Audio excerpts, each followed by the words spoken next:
We're going to start off with our first marketplace partner, DataBlend. I'll give a brief introduction and then I'm going to turn it over to Zachary. Their solution is great for fast, secure, worry-free integrations. They offer over 100 plus integrations with other applications, plus also custom integrations. It eliminates duplicate entry, needing custom development, and offers complete control over how integrations and syncs work.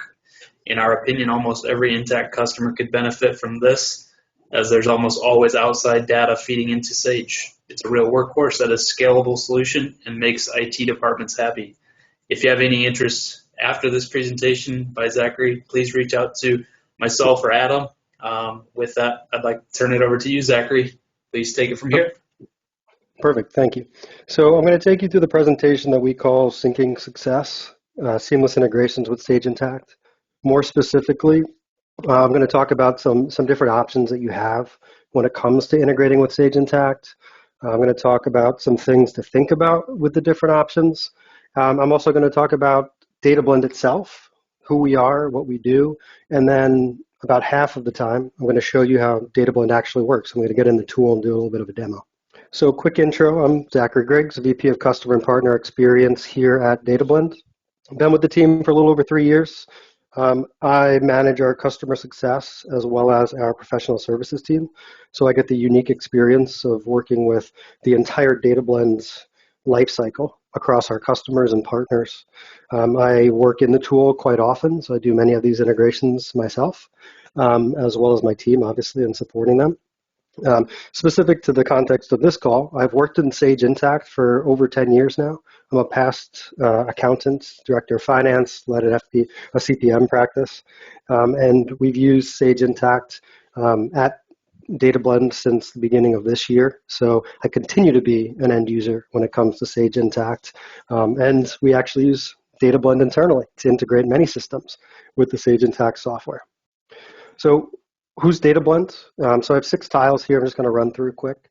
We're an iPaaS solution. So for those not familiar, iPaaS is Integration Platform as a Service, which is a fancy way of us saying that we work with integrations. We're an integration platform that moves data between many different software. Sage Intacct being a core part of our offering, but we do really any software that's in the Office of Accounting and Finance. That is our specialty, though we do work outside of that. The vast majority of our connections and integrations will apply to the Office of Accounting and Finance.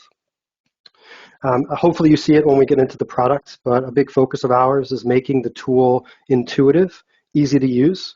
We're firm believers that an integration tool is only as good as it is easy to use. And so we try to get users like all of you, which are Intacct users, individuals that might be in accounting or in finance and FP&A, being able to use what generally is a pretty complex concept within integrations.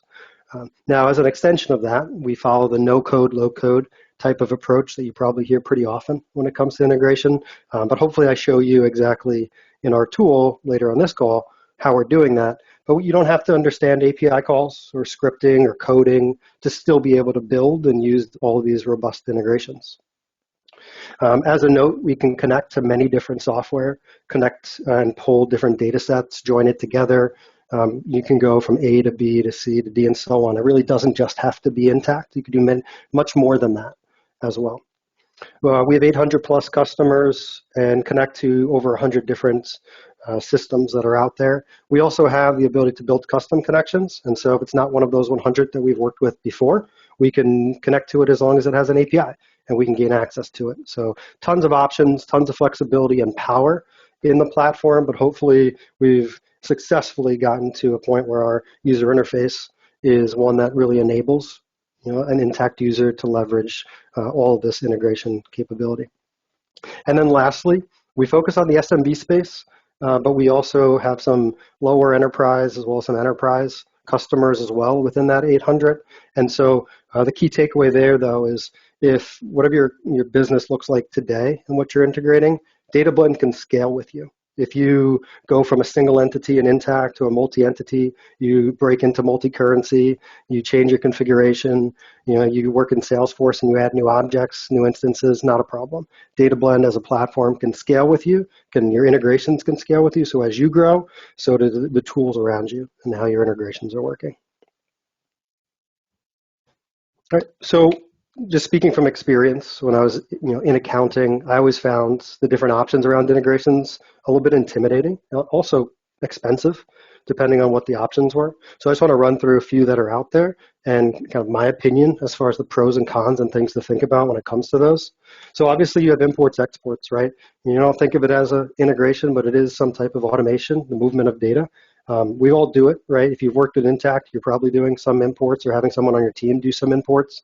And so obviously it's reliable, right? You just have a person that goes and does it, does some Excel gymnastics and can move data between the system, but it's not real time. It's error prone. Nobody really loves doing it. Nobody wants to spend their time in Excel moving things around. So it's more of a default. That's kind of a plan B, but not the ideal state. Then you get into like out-of-the-box connections or point-to-point. If you've worked with like Bill.com is a great example. They have a marketplace listing. You can connect. It does really well to connect Intacct into Bill.com. And if it fits your needs, it's perfect, right? Now, those tend to be cost-effective too, just a part of your subscription with a tool like Bill. But it has to fit what your process is, right? You have to have the right configuration of Intacct. You have to have the same fields get populated and filled between them. So it's a bit rigid, but if it works for you, that's great. It's just, how do you find if you have 6 different software that integrate with Intacct, they all have to have out-of-the-box connections, and they all have to fit your process. And so what happens too often when it comes to these out-of-the-box connections is if you really like a software, you tend to change your ideal process to align with the integration of that software rather than the integration supporting your ideal process. And so it becomes a bit backwards where you're not able to build out your process in the ideal state. Next, if you start to get into some databases with some on-prem or some legacy, maybe proprietary databases, it's very technical. IT's involved. It's generally hard to push data into a structured database as well. And so if you start to work with those types of connections, it becomes more of an IT function than something that you'd want to do in the Office of Accounting. And then probably the most popular over the years has been custom integrations. You hire a third party, they come in, they create a spec, usually like 20 pages long. They give you a bill that says we're going to charge you $50,000, $100,000 to build out these integrations. So it's quite expensive, and it needs to go through some robust design sessions where you're basically translating, let's say, your quote-to-cash process into what that means for a developer to go write the code and build this out, host the code, and then if things change, Intacct changes, like they add to their API, they enhance it, HubSpot's changed how you authenticate with it. When that happens, you're reliant on this third party and also reliant on paying their costs to support it. And so though it is tailored to your needs, it's going to be a heavy investment of time and resources along the way. And you're really tied to that third party where you can't maintain it in-house in most cases. And then lastly is implementing an iPaaS solution. So I'm not biased at all, but I'm a big fan of iPaaS solutions because it gives you a platform which allows you to maintain all of those different, like let's say 6 or 7 different software on your tech stack in one place. So you're learning one tool. You're not learning 6 or 7 different point-to-point connections. You're learning one tool, one place that's going to allow you to understand, run your integrations, maintain your integrations. You own it. You have access to it. Someone else, some third party is not owning it for you and maintaining it. You're the one that's able to leverage it because that platform, ideally, is user-friendly. The biggest thing that you want to be mindful of with the iPaaS tool is the learning curve, because if it's hard to use and learn, you might as well go with the custom, right? Because it's just extra steps if you're going to go with the platform, but it's not something that you can maintain yourself. And so that is one thing you definitely want to be able to get a good feel for, that the solution you're looking at is also user-friendly in addition to powerful. So early in 2024, this year, DataBlend and Sage Intacct partnered, and DataBlend became an ISV partner of Sage, where there's what's called the DataFlow, which is essentially a subscription on your Intacct order that allows you to add DataBlend as a part of your Intacct subscription. And you gain access to the DataBlend platform as a whole. and you can connect many different systems using those different data flows. And a goal between Sage and DataBlend in doing this was that we understand that Sage Intacct, I think it was mentioned earlier, everyone that uses Sage Intacct has some data they need to get in and out of the system. And so we wanted to give away to the Intacct user that gives you a cost-effective and easy-to-use method of integrating all the different external sources and pulling data in and pushing it out of Intacct. So this is just to give you a visual of a type of use case when it comes to data flows and how Intacct you can see is at the hub. But then as I go through, you can start to visualize, now you have potentially a payroll system, let's say Paycom. And Paycom is sending in journal entries into Intacct, maybe doing some stat entries for headcount as well.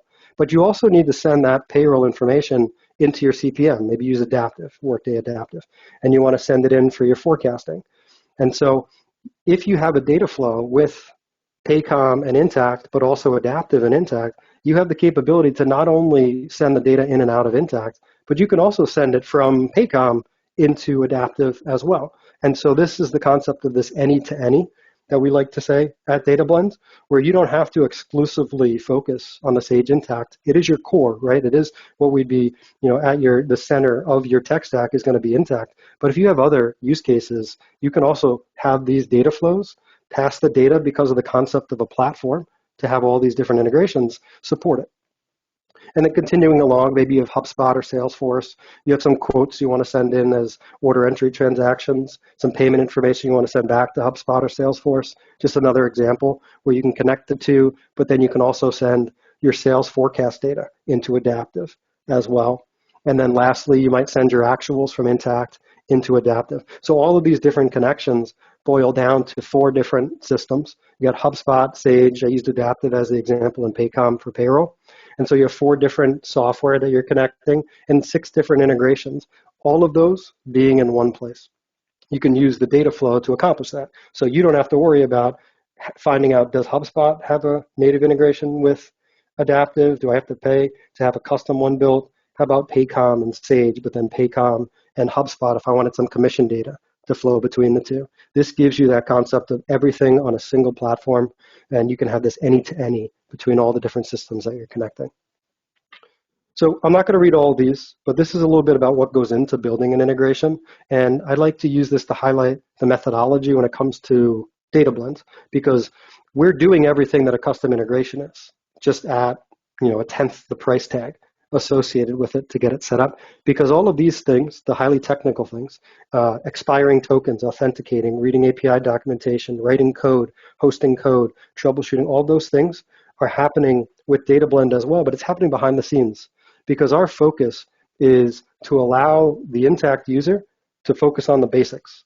We want you to just focus on your use case, and we're going to do all the other stuff, right? We made the strategic assumption that if we have 100 clients that connect to HubSpot, they're all going to connect to HubSpot in the same way. So why build it bespoke every time and charge a client for that? Instead, we build it into our product. And in about 5 minutes, I'll show you what that looks like.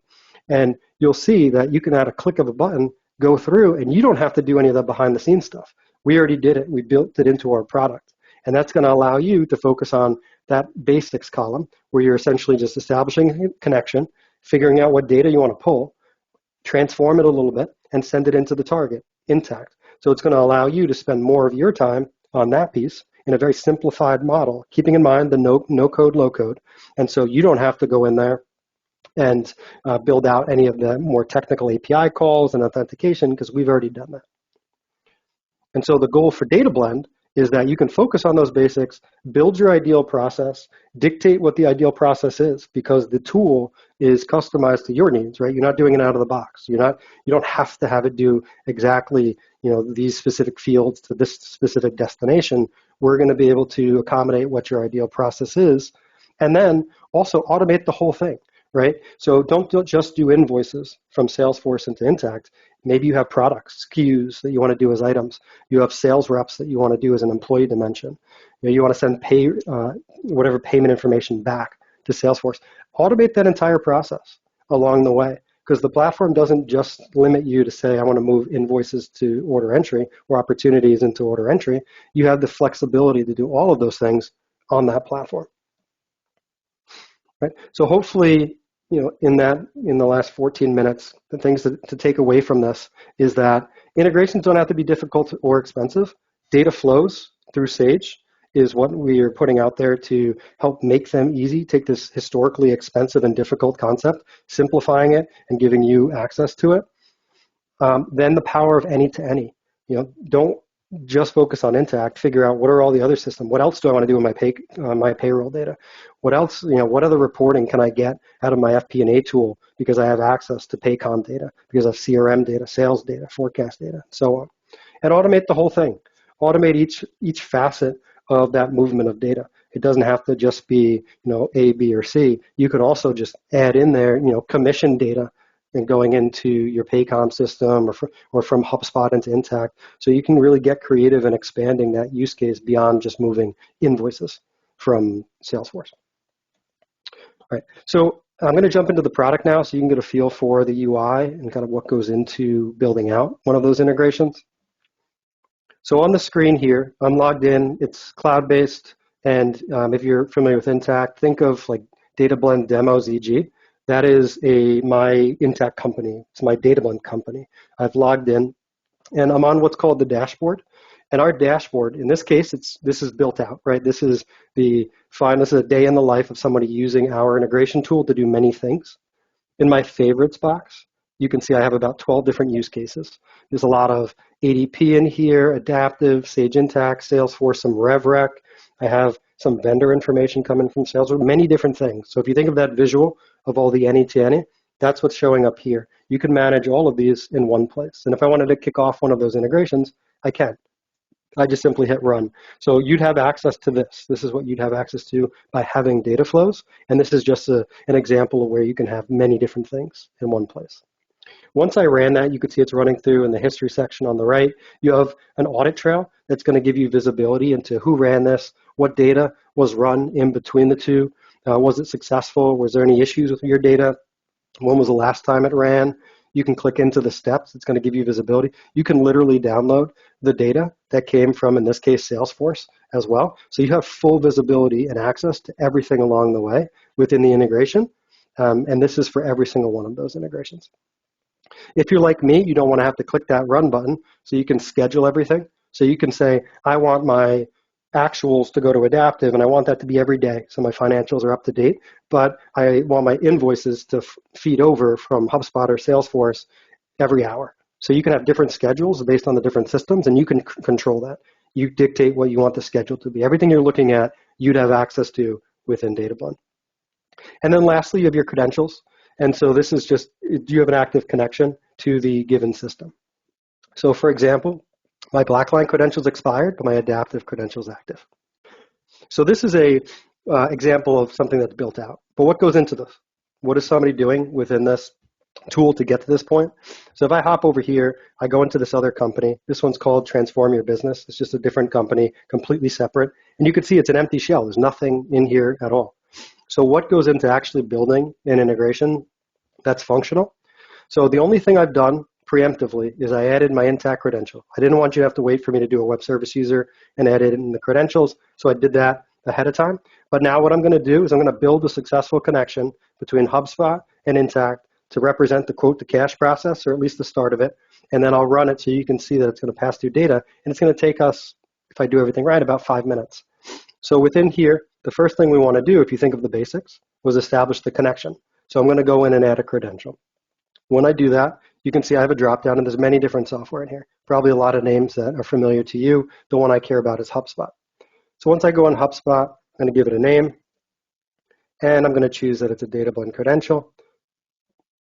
Once I hit save, it gives me access to this button here, and I'm going to click on that. I'm going to connect to my dev environment, my sandbox. We use DataBlend internally as well. HubSpot internally. What I just did was I approved the app to access my HubSpot. It then grabbed the access token and the refresh token. Now, if you're more technical, what happened behind the scenes is it processed an API call. It authenticated using OAuth 2.0 between the two systems. It connected it and then got an access token and refresh token, and it's going to make sure that those don't expire so that your connection stays active in perpetuity. All of those things, if someone built it custom behind the curtain, that middle column on that slide, all of those things would take quite a bit of time to do. For us, because we built this standard user interface, it'll take someone to go in and click those buttons about 30 seconds to accomplish. And that's the concept that we've used throughout the tool, is what could we do to standardize this so we take the hard stuff, the technical piece, put it behind the scenes, and still give you access to establish that connection with just a couple clicks. So now I have my two credentials, right? We have Intacct and we have HubSpot. The next thing I'm going to do is I'm going to go to Automate. I'm going to use our setup wizard.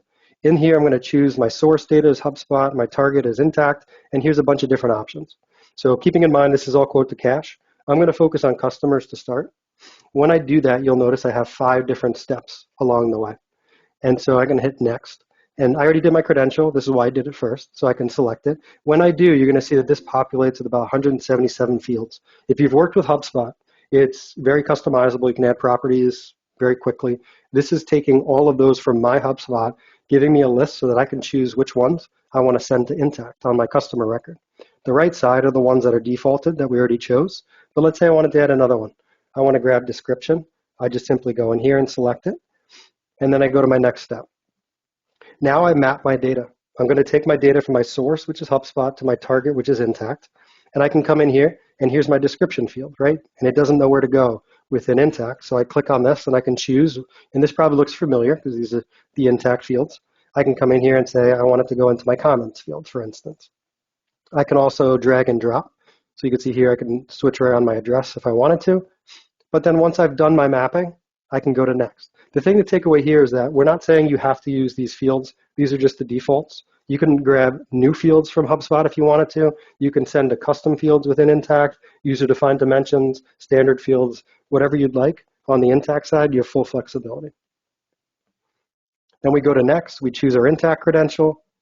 And then we go to the final step. And it's going to do a bunch of stuff, right? It's doing about 10 different things. So that's all the stuff that's happening behind the curtain. And all I had to do was select, through those 4 steps of questions that are hopefully very intuitive to go through. Now it built a successful connection. I'm going to favorite this. I'm going to go back to my dashboard. Now you're starting to see that my grid here, my quadrant, is filling up. So with this connection, what I'm going to do is kick this off. And then in Intacct, you'll see I don't have a brand new company, right? And then I have in HubSpot, I do have brand new company, just using that as an example. Now, this integration is going to go pick up that new company, and it's going to go add it within Intacct. And so the whole start to finish with a successful connection took us under 5 minutes to build, just to go through the wizard. The question we always get is, what happens if we're unique? What happens if our Intacct configuration is unique? We used a different object in HubSpot, and we're not using company, something like that. Now, the wizard can get you 95% of the way there. And then all of this is, none of it's hidden behind where you can't access it. Somebody can go in that's certified in DataBlend, or yourself if you're comfortable with it, and you can modify this. You can go into our query and you can say, I actually want it to go to this other field, or I want it to come from this other object along the way. So you're not limited by using the wizards. It's just meant to make things a little bit easier for you. And you can see that finished up, took just under a minute. Come in here, and there's my brand new company. And so it passed through between the two, so you can see that it's a successful connection. The last step in the process would be if I came in here and I give it a schedule. I want this to run every day, so I go to my presets. I'm going to do every day, Monday through Friday. Simply click through that. And I want it to be 6, let's do a.m. Hit OK. Run it as me. Let's go back to my dashboard, and there we go. Now we have a schedule. So we have a successful connection, one we can use. We've scheduled it for the future. You see the history of it running, and now I can go into my Automate, my wizards, and I can choose the next one. And I would go through and say, okay, now I want to do items. Now I want to do order entry transactions. And it's a lot of rinse and repeat at this stage. You'd be able to come in. I'm not going to go through this at the same level of detail here, but I do want to showcase within this one, you can see it's doing some transformations to the actual data. By default, I can choose to send things in as posted, as draft, different locations, and so on. So the different types of integrations are going to have different options as well as you go through the wizards. But as you can see here, that wizard, the whole process to set it up, especially using HubSpot and Intacct being one example, and there's a number of other wizards as well, can make this whole process be measured in hours, that you have something built out and tested and live, ready to go between these two systems. And then this platform, this is just the start, where I have one connection. You can continue to add to it to get to something that looks more like this, where you have a lot of different connections, a lot of different integrations between them. But as far as the product goes, I did want to just give you that high level of a day in the life of an integration, as well as get some exposure to the actual setup that happens behind the scenes. So now I know we have about 5 minutes left. I did want to just check if there were any questions, really about anything that I've shown or not spoke to yet. We do have a couple questions here. So one for you, does Sage Intacct have a relationship with Paycor? We use Paycor for our payroll processing, and I would like to be able to upload payroll directly from Paycor to Sage Intacct if possible. This would save me a considerable amount of time. Now, if my knowledge serves me right, Paycor does not have a direct integration, so would this be a good example of that? Yep, and you can see on the screen here, I navigated back, you can see in the credentials, we have a Paycor connection. So you can use Paycor, you could use DataFlows and DataBlend to connect to Paycor. One other question here, as you were kind of going through the HubSpot and any other integrations, errors, is it easy for a traditional user to troubleshoot errors, or would that be handled by more of a technical team? So DataBlend has a support team as well as our partners as well, and so you can always reach out to us to assist you if anything comes up. But just to give you some visibility into the troubleshooting, I'm going to go into this group because I know I've forced an error before. If I come in, you can see in the state, I can go to my errors, and then if I come in and let's say I hover over this one, if you've worked with Intacct, you're probably familiar with something that looks like this. So see how it says invalid account test XYZ? It's going to give you whatever the response is, similar to if you did an import of Intacct and you tried to import something that wasn't, the right value. It's going to tell you what that is, and then this would allow me to say, okay, I need to go look at my data, see where account test XYZ was used, and I need to replace it with an actual GL account or add the GL account to Intacct and then rerun it. So it will vary system to system. Intacct's really good though. Intacct gives some very insightful errors, and then you'd be able to come in here, and this is just if you wanted to look within DataBlend, but you don't have to do it within DataBlend. We do allow notifications as well, so you can have it go right to your inbox. So if you have it on a schedule, you don't have to check if it worked or not. You're going to get notified when it doesn't. You can also do what we call this data quality report here, and that'll allow you to validate some of the data, do some checks along the way, and this is more of a custom build out for the data quality, but so you ultimately you have a lot of different options, but it does hopefully, the vast majority of our clients can troubleshoot and resolve a lot of the day-to-day issues that come up. Wonderful. And then maybe one more here for this afternoon.